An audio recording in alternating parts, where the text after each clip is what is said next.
Hello friend! In my other video we found together what was the cause of that clicking, rattling sound is the shock which is on the Serpentine belt tensioner. It's this black part right here. The bushings which are on two bolts are worn. I was trying to locate and purchase only this part, but it wasn't available anywhere, so I bought entire tensioner assembly. To gain some extra space, I will start with removing this air pipe. And this is the one place.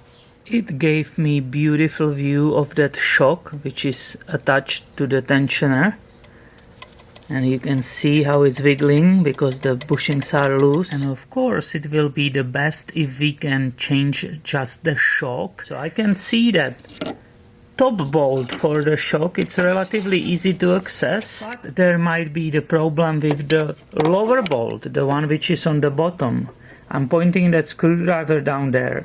Why? Because it looks that the bolt will be getting out of there against to the engine, and I'm afraid there will be not enough space for the bolt to get out. Top one, it's a 13mm, and I already got it undone, so that's easy. The bottom one is also 13mm, and to create better access for the wrench, I removed that upper timing belt cover.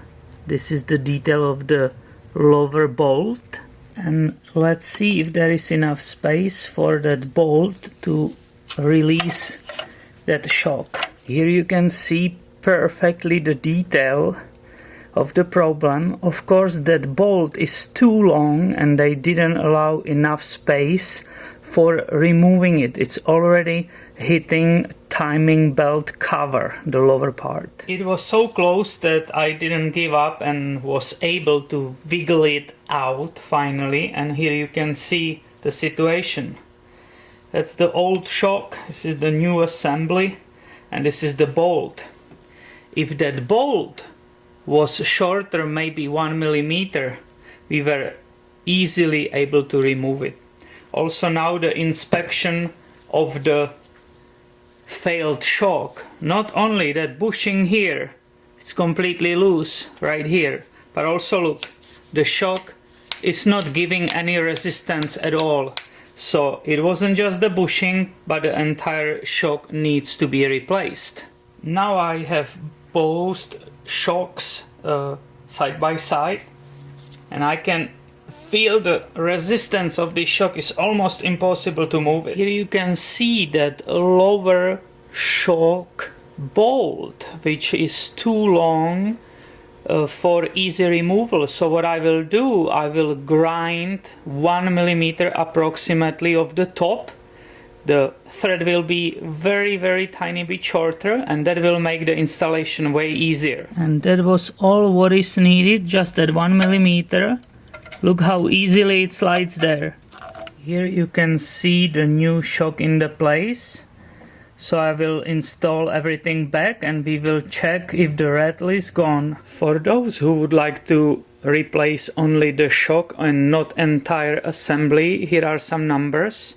So the shock, this one was made by Stabilus, and the number is 038145284. And now conclusion of that entire repair.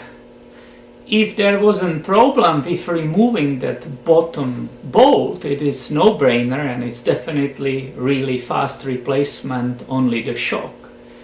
Knowing that there is problem with that bolt, and you never know how easy it will be to replace it, that's another thing. And maybe it's better to replace entire assembly, lift the vehicle and coming from underneath, remove the belt and so on.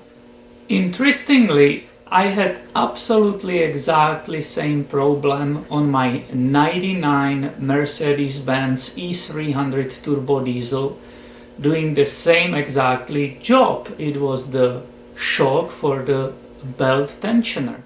So I will leave it up to you which way of repair you will choose. Definitely subscribe and stay tuned, because more videos about these TDIs are coming very soon. Have a nice day.